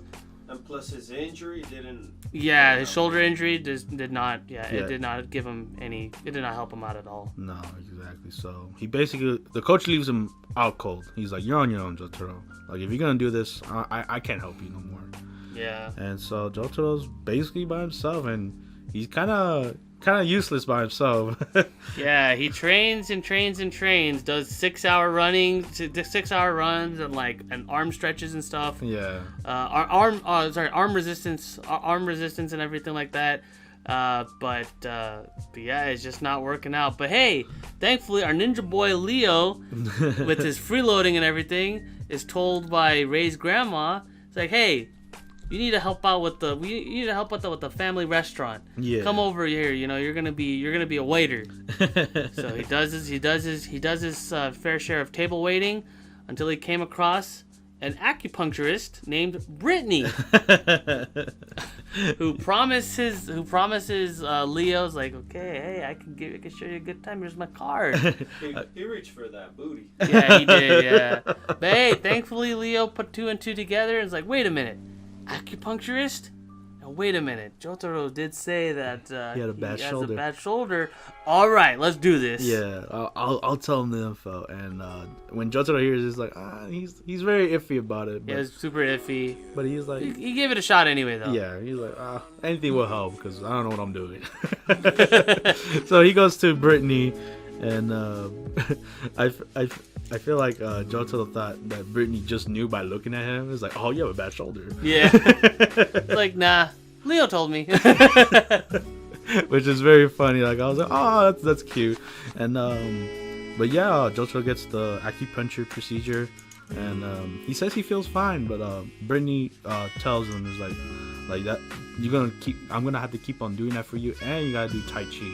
Yeah, it's gonna help you out with your shoulder. It's just because that was gonna explode. Your shoulder would have exploded if you would have kept on the same route. Yeah. And I think they explain it here, like what he was going through, like on like overworking himself. Overworking, yeah. Because like Japan. Japanese wise. Yeah, Japan people don't know. Like if you work yourself to hell, your body is gonna be fatigued, and if it's fatigued, you're gonna keep getting fatigued into a point where you're depressed and et cetera, et cetera. You die. Yeah. I didn't want to say, but yeah. We didn't want that for Jotaro. Yeah, which is very real, especially in the Japan culture. The working culture, yeah. The working culture is brutal. Very brutal. Like, you think working 40 hours a week is tough? Man, they work like 60 or 70 at one point. Hey, do you remember that one guy? He fell asleep in the train. Yeah, just fell asleep on the train when we went to Japan. Just like it's very real. Like, if you go to Japan and you see businessmen, they literally will fall asleep anywhere. Yeah. And it's crazy to see. So I like that little reference that they did in this show. But yeah, we get back to the Jotaro actually doing Tai Chi and in public. Yeah. That's the best part. Yes. So obviously Brittany's training Jotaro to do Tai Chi because he recommended it. Yeah. And I like that little aspect of it. It's cute because everyone sees them. It's like, oh, they look funny doing it. And the kids. Hey, but like with repetition. Yeah. Yeah. Because Jotaro still has that bad ill with the Japan people. Yeah. But with repetition and stuff, soon they actually have a little bit of a following. Yeah. The more elderly people, they're also like kind of following it too, as well as like 2 kindergartners too. Yeah, like it reminded me like Forrest Gump when he's running. Like he kind of set a trend, and like everybody else is kind of like following him and stuff. Yeah. And then with all that training and all the acupunctures, he says that his shoulder feels fine. Yeah. It feels good, and so he decides to go back to his coach because now that Put me back in, coach. Because now that he has time to think about his shoulder and everything, he's just like, man, I really didn't think about this. Like, Overworking myself. Like, I didn't listen to my coach. So he poured for forgiveness. Yes. It's like don't if you can, please put me back in the basics. Yeah. Let me learn from the bottom. Yeah. Let me make it there. One more try. Yeah. One last ride. Come on. And yeah, I wanted to say it. But and it's like samurais don't kneel. Don't kneel, man. And like, come on, get up, son. And I just love that moment. It's like, like, cause the coach is like, damn kid, I've been telling you, and just seeing you like this, it breaks my heart, damn it. So yeah. I'm gonna train you one last time, damn it, and we're gonna do it right. And everything's hunky dory, but then you see the third. Again, the third main character that you see in the poster. Yes. Come in and says, "You're a disgrace. You're a disgrace to Japanese gymnastics." And that's where the episode ends. Yeah, man. Very good second episode. Both first and second episode are great. Yeah. From what I expected to be, serious gymnastics to lighthearted gymnastics, it's very good. Mm-hmm. And not even Big Bird could ruin this anime for me. he did show up quite a few times in this one. Yeah, he did, but it didn't bother me. Thankfully, thankfully Omar was able to miraculously block him out of his head. You didn't have to tell them that, man. They had to know. It's the world has to know. But yeah, very good second episode. Yeah. Very highly enjoyed it, and he's really relatable. yes, Jotaro's very relatable, Yeah. And so I can't wait for being him. a single dad and being an aging athlete. Yeah, it's tough. Yeah, very tough. So I can't wait to see more of Taisō-Zamurai. Mm-hmm. And now moving on to our next anime, we have Talentless Nana, episode 2. And if you did not see our last podcast about this anime, we did give a warning. Yep, spoiler warning. We're gonna go full detail as to kind of like what exactly happened. Well, not full detail of episode 1. It's more like we'll give a brief summary of episode 1, and then obviously episode 2. So basically, episode 1 of Talentless Nana was crazy. Nano was not the talentless one, despite the fact that it was kind of leaning towards that. Yeah. It was actually Nana. Nana. Fujina, Nana, the girl. Yeah, the girl. The pink hair girl. She is the talentless one because it turns out she can't read minds. No. She was actually hired by the secret organization in the mainland to go infiltrate the island, become one of them, and basically eliminate the talented ones. Because long ago, the talented humans overpowered the talentless ones, and so because of basically back and forth, humanity versus the talented, the humanity basically put all the talented into an island, and because of secret government's projects and all that good stuff, decided to eliminate the talented without them even knowing kind of what's going on. Yeah. By basically giving them this quote unquote enemy of humanity kind of moniker, and them having to train for it and all that good stuff. Yeah. So basically, kind of to sum up everything that Robbie said, if you've seen X-Men, it's kind of like that. Yeah. those mutants, they're a menace to society. Yeah, exactly. But yeah, I loved how the first episode played out. Like we didn't think Nana was the MC until the end twist of her, becoming the imposter, if you like to say. Yeah. But yeah, it was crazy. It blew everyone's mind in this room.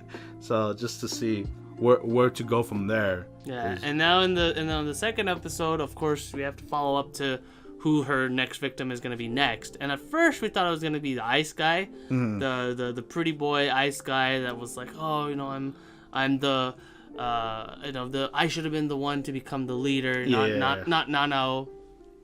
And yeah, so at first I was kind of like that was kind of her main goal. Is like, okay, I'm gonna kill him next. But somebody else came along and changed her goal for her. Yeah. It was actually another guy that could be able to stop time. Yeah, his name is Shibusawa, I think. Shibusawa, yeah. Yeah. So Shibusawa has the ability to stop time and basically be able to kind of like do anything within stop time. Yeah, it's very cool. But Nana, of course, seeing that like stopping time is kind of dangerous. Yeah. Wanted to tag along with her.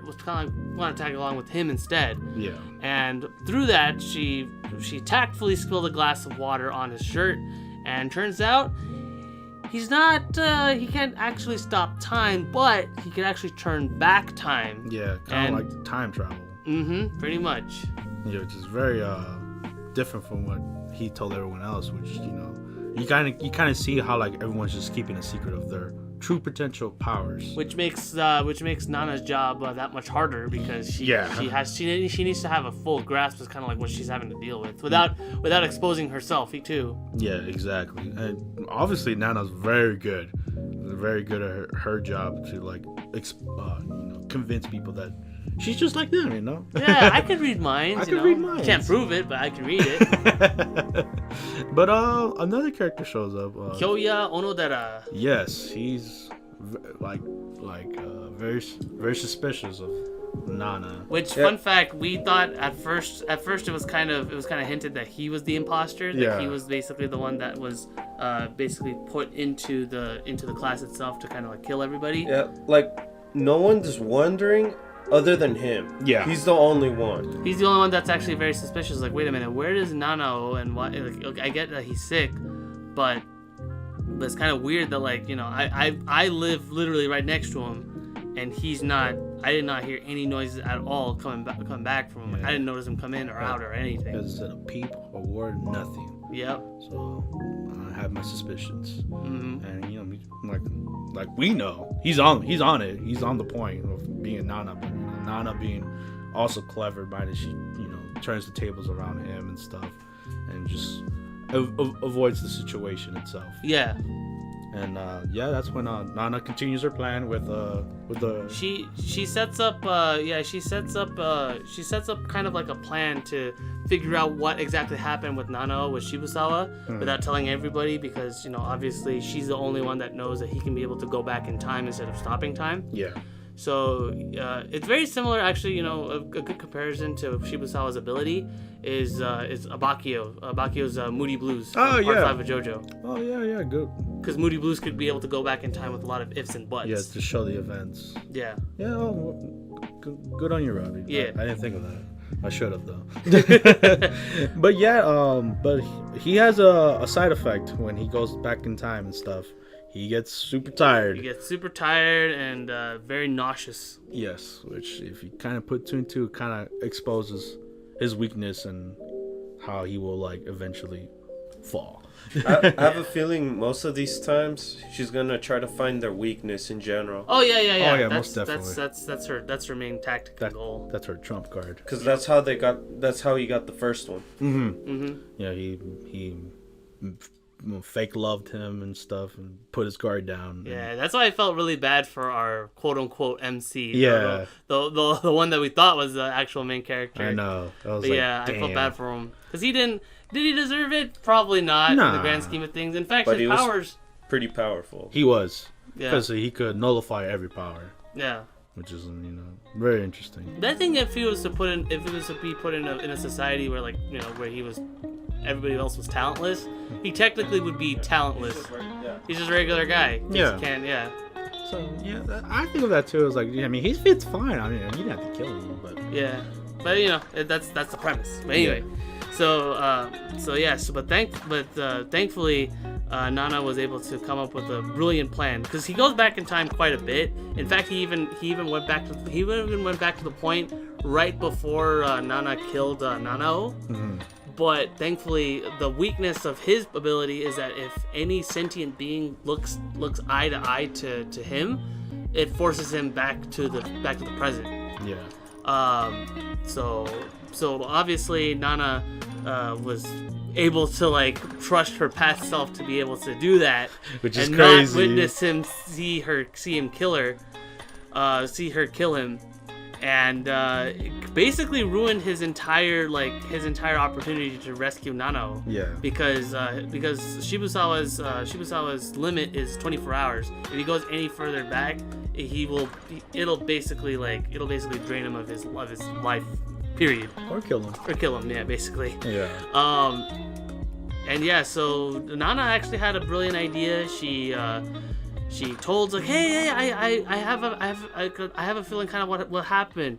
So we're actually being attacked by the enemies of humanity, and I know exactly kind of where you should go. Go back in time 24 hours, and then you could be able to save Nano. And obviously, him wanting to be the hero, he's like, I will do that, Nana.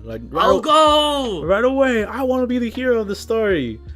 He goes back in time, but he doesn't come out, and the reason why is because she actually moves away some of the dirt, and it turns out they were actually on top of the pond that the ice guy froze earlier in the episode, and on top of that, she also overheard him saying that he can't swim. Yep. So it's absolutely implied that he went back in time. He drowned, obviously, because there's nobody around, exactly 24 hours at that point. And when the ice guy froze the entire lake over, he got frozen with it. Yeah, there was no chance in hell. There's no trace that he is dead, that he's stuck in the bottom of the lake. And she's out scot-free. And there goes another one. Yep, another one bites the dust. Yep, and that's episode 2. We'll see where it goes from there. A lot of mind games. That's the thing I like about this anime is that there's a lot of mind games being played, and despite the fact that Nana has, again, talentless, she has no actual powers of her own, she's able to use her wit to kind of outsmart the play. Yes. I still think that she's on outsmart just one guy. The rest are just she always don't know anything. She always outsmarts her prey, basically. I mean, she the fact that she's kind of she has her alter ego that she's kind of playing out is proof enough that she's outsmarting everybody so far. Yeah, but it'll later catch on. Onodera, man, he's on that tail. Yeah, so that's pigtail to be specifically. Oh man. All right. But good episode. Can't wait to see more. Now on to the next anime. We have Akudama Drive. Episode 2. Yep. And basically leaves off where episode 1 ended. Yeah, more exposition, more or less. We find out that the robot cat, first off, was able to deposit the 1 million yen that he promised. But phase 2 involves a 1 billion yen job that involves breaking into a casino Wait, was it a casino? What was it again? I feel like I think they had to destroy something. They had to destroy like a building. Or oh something. yeah. They had to break into a safe. Yeah. The contents itself wasn't the main focus of, but the action itself is going to be playing a much more important role later. Yeah.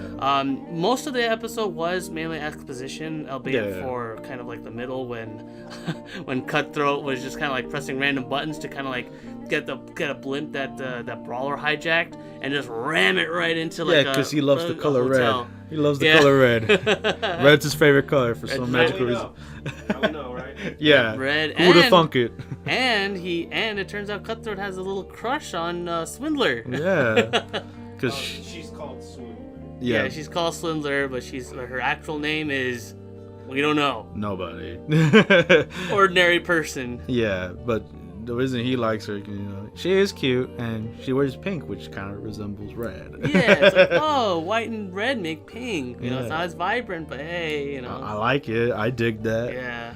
And it's just our typical group, doing their tactics, going balls to the wall, which is awesome to see. Yeah. Now, I hate to be the one to make another comparison right afterward, but this group kind of reminds me of Passione because it's another group of criminals kind of doing their criminal things in a way. Yeah, but it's like I said last podcast, like it's very Suicide Squad-esque. Yeah. Like especially with the whole collars and stuff. Oh yeah, where they're like about to blow up and everything like that. Yeah. I'm just gonna stick to that. But the coolest part of the episode definitely came towards the end, where the executioners came in. Ah, yes. They were sent in. You see the master and the pupil. Yes, that was. Oh my god! There was so much ass kicking going on back and forth. First, we thought the doctor also died too because she lost her hand and her throat got slit. Yeah. But hey, self-medication though. Exactly, because like Robbie said, like throughout the whole episode was basically exposition, setting up for the next mission. It sucked for the swindler. Oh yeah, she was just caught up in it. She's like she even like the hoodlum. The hoodlum too, yeah. The hoodlum that she tried to save. He convinces the pupil that she's actually a badass. It's like no, because the pupil was able to kind of like look to see like everybody's crimes and stuff like that. So she looked under the hoodlum. It's like, oh, so this guy's only in for 4 years. Yeah. But then she also looked into the swindler. It's like, what? 0 years? That's weird. Yeah. Why are you here? Yeah, and then hoodlum just kind of made things worse. It's like, oh no, she's actually like she actually made that. She's a swindler way in. That's her ability, yo. Yeah, but yeah, this whole episode just kicked ass. Like again, like Brawler doing his thing and all that, and at first, the courier also bringing his bike in. 'Cause that's his thing. Damn. Yeah, very at the end, very action packed. I love the inclusion of master and pupil. Yeah, like I said, like the first episode, I thought like maybe they blew their load, but oh man, that's the end of the second episode was oh boy. I'm just glad that this group has like an enemy looking out for, so that's very cool to see. And that's how the episode ends, honestly. Yeah, I mean, again, it was just mostly exposition to kind of show off what they had to do later and all that stuff, and they also kind of like gave us more info as to kind of like what Kansai is, as the world, and how the north has the rich, south has the poor, all that stuff, and just more exposition, and more of course action. that fights, fights at action. the end, so that was really it still sticks to the first episode. And that's very cool, in my opinion. Mm-hmm. So, I can't wait to see more. Super hyped for the next episode. Yes. And on to the next anime. Next anime we got is Dragon Quest Dai's Adventure Episode 3. Yeah. And we... At first, I guess we didn't know that there was this is a new version.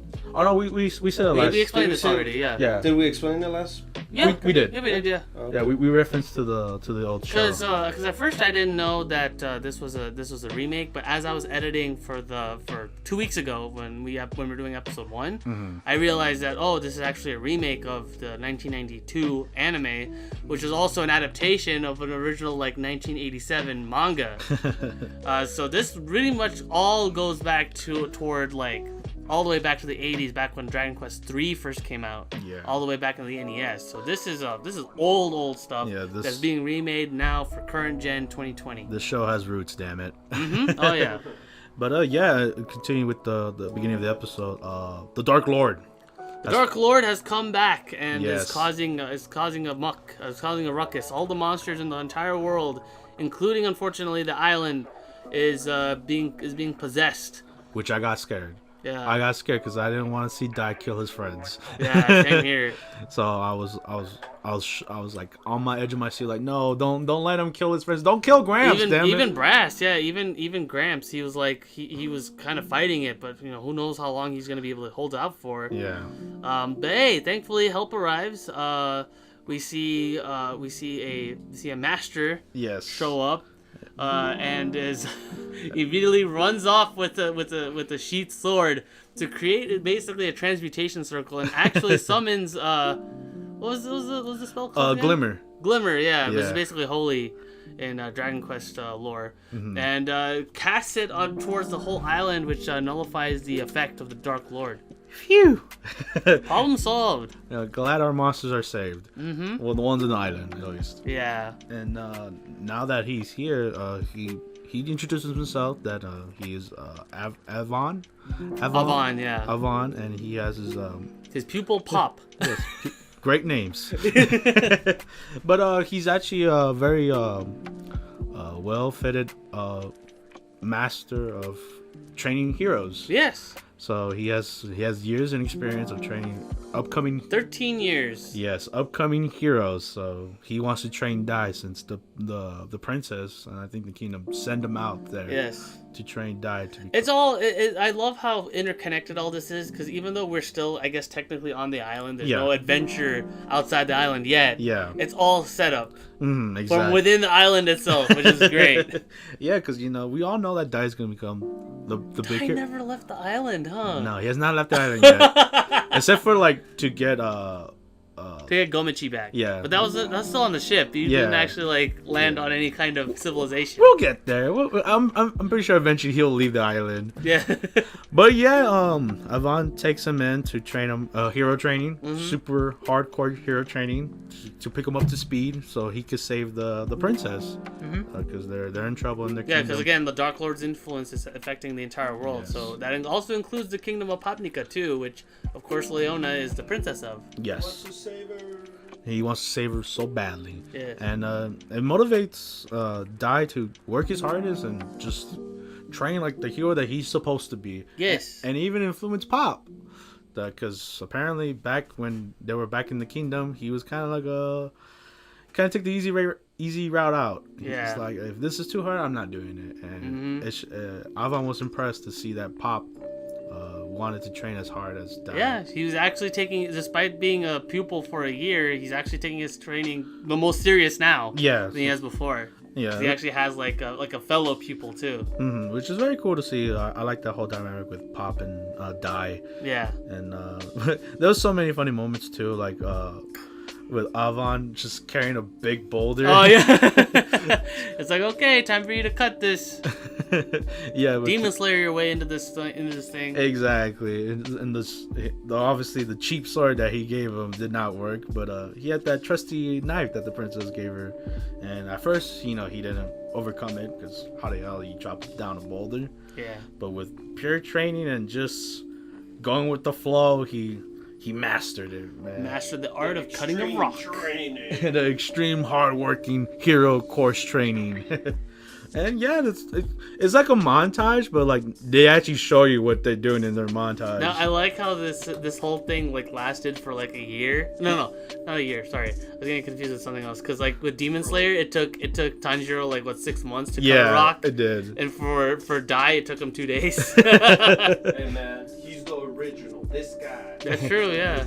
Yeah. Dai was more OG, way more OG than Tanjiro was. Yeah. So He mastered the cutting technique of the boulder, and Avon was impressed. It was like, wow, like Robbie said, like it took him only 2 days.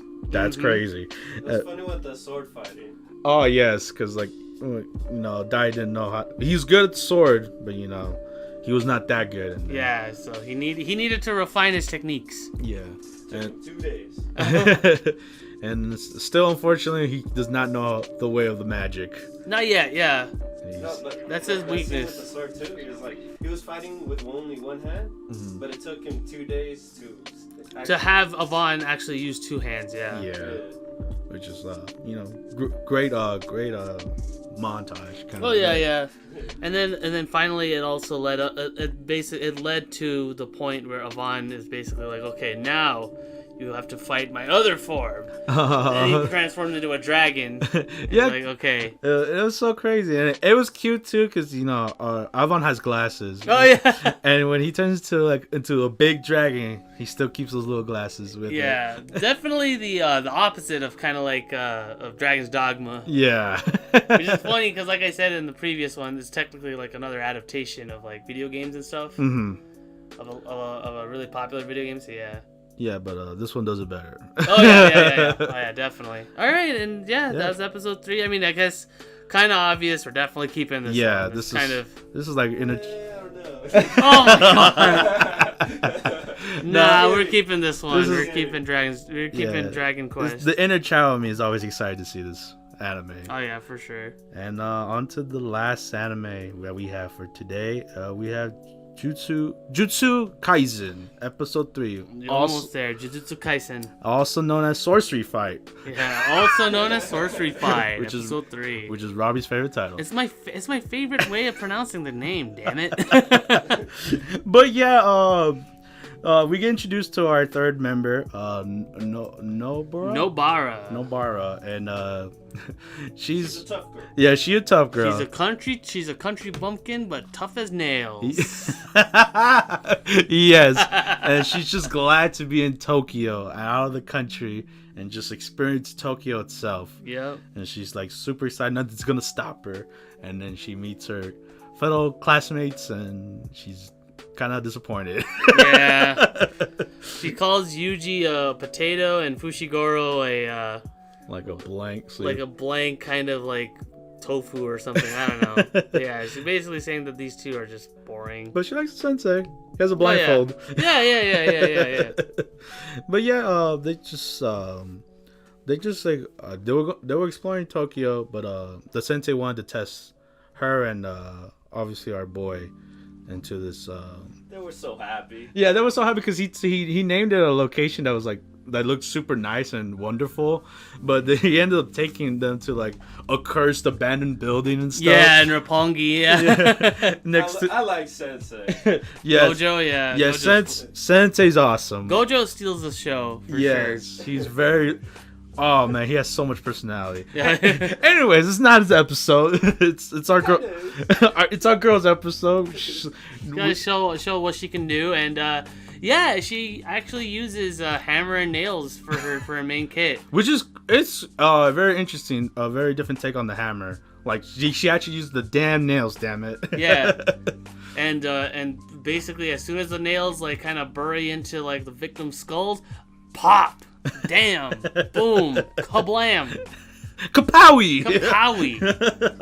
I like everything just kind of like crumbles. But yeah, and then they also give Yuji, since again he doesn't have any actual jujutsu training. Oh, yeah. a weapon. Yeah, he gave him a weapon and a little dagger and his raw strength. Yeah, which is honestly, after watching this episode, plenty enough for this boy. Yeah, he doesn't even need to like tap into his demonic powers at all. He could handle it on himself.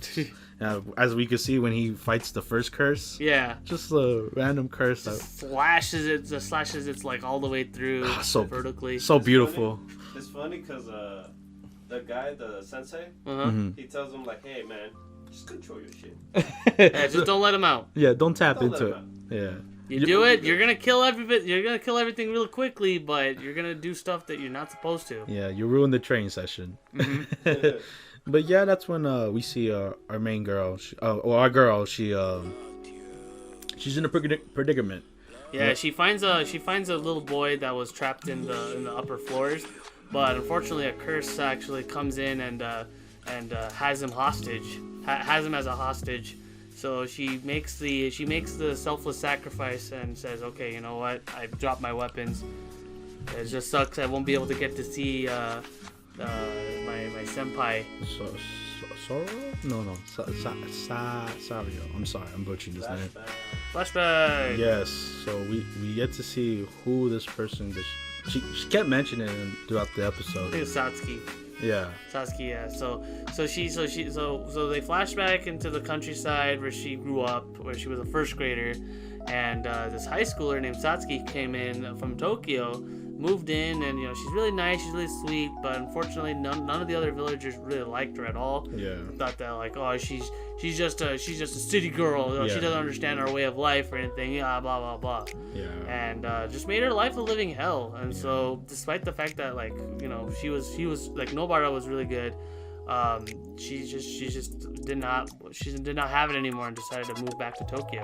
Yeah, which sucks. It sucks to see that side of humanity just outcasting people like that. Yeah, so that was kind of like her main goal, of course, besides of course Tokyo and all that stuff, is to find her senpai. Yeah, to see her in Tokyo. But yeah, the whole predicament with the curse. So in the Thai pickle, the curse is not giving up, and that's when Yuji comes in from the back, punching his way through a concrete wall, and busting in, slices off one of the arms before he was able to do anything to the hostage. Yeah. And as the curse was about to run away, Nobara was able to pull up another trick up her sleeve, which was actually a voodoo doll. Yes. She puts a doll right on the severed arm, and immediately just crushes it with the nail and her hammer, and it straight through the heart, destroys our monster man, and they saved the day. Yeah, saved the day and lift up the curses in that building. Mm-hmm. And obviously, first impression of her, she's very cool. Very feisty, really like just no nonsense, Yeah. and she knows what she likes, and yeah, she kicks asses and takes names. Hell yeah. Definitely really cool. I like her. I like her dynamic in the team. And and then right before the episode ends, we also get a little ominous fetus in the sky. It's so weird. A fetus curse. There are three first years and one will die. Yeah, which I hope that don't happen. Yeah. Because I'm already attached to these characters at this point. I know. So we'll see on the next. I don't think it'll happen. I hope not. And spoiler alert, we're keeping this anime. Oh, most definitely. This is our anime of the season right here. Oh, most definitely. I don't know, man. like I thought it would be hard to fill the void of God of High School for me, but this just fits. It's more than makes up for it. Yeah, and it just helps that it's gonna be easier to keep up with the. But for now, anyway, it's easier to keep up with. But we'll see. Yeah. I'm really looking forward to it. Everybody else here is looking forward to it, and Yes. that ending and opening kicks a lot of ass. Kicks ass, bro. If you haven't heard it, combo. If you haven't heard of it or you like to skip it, just hear it one time. No, stick with the ending theme also. Yes. Oh my god. It's just a blast. Just a blast to start the anime and to end the anime. Yeah, and speaking of ending, we're done with all the anime, and now we're moving on to our news. Yes. Give me news. No anime news. No anime news. No anime news, We just got gaming news. And Games. First thing we want to talk about is the PS4 software update. Yes. This one's so we don't usually cover what console updates or whatever platform updates are, but this one we want to talk about because this one's a pretty big deal. Yeah. Because they're changing on how party chat works, very much, which is a very scary thing because party chat can be recorded at any point and can be basically turned into wherever. Yeah. Just to keep the fun and safe environment for Online PlayStation. players. Yeah. Yeah, it's crazy to think about it because this update is also going to be implemented into the PS5 itself on their party system, and how they can record you. They're going to record you all the time at this point, and if you say anything bad or offensive to any other person, the user that got offended or anything can report you and probably ban your account or forbid you to play online. Yeah, so it's really scary. Again, it's just barely implemented, so we don't have any cases of that happening yet. But a lot of people, ourselves included, are very much anticipating something like this happening. Yeah, I mean, I can understand what PlayStation is going for. Like, they wanted to build a safer community online. Because we all know the Xbox Live days. Yeah. Modern Warfare 2 lobbies and how people freaking react. Very toxic, yeah. Very toxic indeed, and just. No, and then I guess the other things like drug dealers and stuff. Oh yes, like illegal activities. Illegal, Or planning stuff of illegal stuff. But I guess the major thing for like everyone is like your privacy rights. Oh yes, it has been fully penetrated through. Yeah, so obviously everyone took it to Twitter and there were uproar of this damn update. Mm-hmm. Or your freedom of speech. Basically, yeah. So now you gotta be careful what you say in party chat or in game chat at this point. Yeah. So my recommendation: stick to any other third-party voice chat instead of just using PSN party chat. If you're really concerned on what you say and stuff like that, or having it held against you, definitely use a different one, at least for now. Yeah, and if not, then just be careful. Just be careful what you say, and yeah, we live in a world where we gotta be monetized everywhere. Yeah. What other updates? Oh yes, they had it was a big list of updates, but the ones that other than that big one, there was also updates on events in the PlayStation. Like you can't do customized events no more, and also communities. Like there was community page in the PlayStation that you could access to, but there will be sometimes only invites only. They took that option as well, and they made couple stuff more easier to use, like parental control. Like it's all like in one tab or something like that. Made setting stuff more easier. Yeah. And that was basically the update on the PlayStation. Just that big controversy one, and we'll see if how it goes from the future. Yep.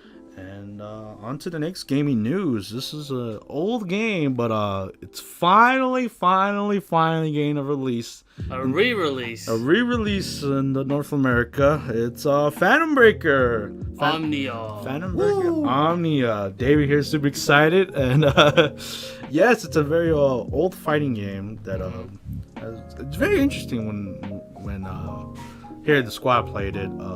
Just very cool combos and stuff like that. But with this one, they're adding everything that's in the Phantom Breakers and Phantom Breaker Extra. The two stories, all the characters, and when we read this as well, they're adding 2 new characters to the franchise. So I can't wait to see that, and it's coming out for the PS4. Xbox One, Switch, and PC. This would be fantastic because I've never even played the original Phantom Breakers at all. So yeah, well, it was never here. No, I know, but just in general, I don't know. When you were with us. Yeah, I never I've never played it at all. So yeah, we also get a dual language. Yes, dual language settings. So like if you want your Japanese and English together, you could have that. Yep. And it's very cool. This development team been crying to have it in the North Americas for the longest time, and I'm glad it's finally here. It took them like 7 years, but it's finally here. Yeah. I kept seeing AX. Yeah, the petitions for Phantom Breaker Extra to just be here illegally. Not like on the Japanese Play Store. Yep. So that's pretty cool. Yeah. So that's if you're looking forward to a fighting game, I recommend that. Yep. And now, next news, we got Chris Tales. We covered this like a few months ago. Yeah. It was what was it? It was a Tokyo Game Show, right? Yeah. It was something. Some game event. We'll leave a link on the description as to when we talked about it, but no. So yeah, Chris Tales unfortunately got a delay to 2021. Yeah. I feel like it's kind of inevitable with a lot of projects, not just gaming, not just with Chris Tales, but with any gaming thing or just any media in general. Where due to the global pandemic going on, we have delays after delays going on. So yeah, and I guess it gives them more time to polish the system. Yeah. The game, So because from what I've seen so far, it looks great. Like, Yeah. Again, the detail and the 2D sprite animation and everything like that looks fantastic. Yeah. So very beautiful trailer we saw. So like I said, take their time. We all know that the pandemic's been a killer. It's for been everybody. harsh for everybody. Yeah. It's been a killer for everybody. So It's a small studio too. yeah, it's a very small studio. So for them to having them delayed, it sucks. But hopefully they'll get it out early in 2021. Sorry. And yeah, on to the last gaming news. This one came out last week, but we didn't get to cover it. No, in fact, actually, it was kind of funny. Was that I think maybe as we were talking about it, as we were doing our recording for last week, for last week's anime podcast, the announcement actually happened right then. Yeah. So we weren't able to cover it. But now we're here, and we're gonna talk about Guilty Gear Strive and their new characters. Giovanna, and she looks badass. Mm-hmm. She looks super cool. I love her stand. Yeah, her wolf companion. Yes, and the first impression I got from her, she reminded me a lot like King, how, the way she looks and the way kind of she fights with her legs. Specifically, King from King of Fighters. Yeah. Not, my bad. Not Tekken. my bad. I'm sorry. Yes, King from King of Fighters. Very much so. Not Grappling King. But yeah, she looks super dope. Like I said, she looks badass, and the whole wolf aspect is cute. And then Anji Mito also is coming back too. Yes. They didn't have gameplay for him, but obviously just the little teaser's image of him is just like that. He looks super cool. Yeah. Compared to his design, his original design, him being shirtless. Yeah. With fans. But yeah, he looks amazing.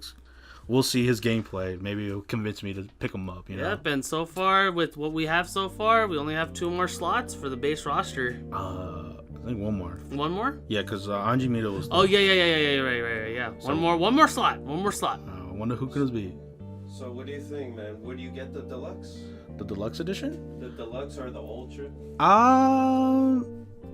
I think I would, because at this point with fighting games in general, you want to get it early. Yeah, you want to get the season pass. Even you don't pick it up. It's nice to have all the characters. But I feel like, at least for this game, you're confident. Yeah. Yeah. With Dark Sys games, you're pretty much set. You're pretty much golden for for whatever current future releases are gonna happen. Yeah, other than Grand Blue, I've gotten every Arc System fighting game. So I trust them very dearly. They're fantastic. Yeah, it's just how the fighting game scene is these days with the season passes. Even in the thing it says season pass 1, so there's gonna be more fighters. Oh yeah, for sure. I just who do you think is gonna be the last character for Guilty? You think it's gonna be a returning character or a whole new character? I think it might be a whole new character because so far we only have 2. We only have Giovanna and the Samurai guy. Samurai guy. Yeah, I think I agree with you. I think it will be a whole new character, and the season pass would be returning characters. Because it just sucks that we don't see Biken and Johnny. Yeah. Cool characters, but Bridget. Sure. We'll see. Yeah, we'll see. We'll see who. How many seasons are it gonna be? I want there to be buff manly Bridget. Still using the yo-yos. Oh God! Dressed up as a priest this time. Oh God! You're giving them ideas. All right, and that's it. That's this week's Anime Squad podcast. Be sure to like the video, comment the video, and subscribe if you think we're super duper ultra cool. Share our content. Do it. And leave a comment on what you guys think of the podcast, if we could improve it, or any and all criticism is welcome. And yes. Like always, my name is Robbie. And this is Omar. And this is David. And we'll see you guys.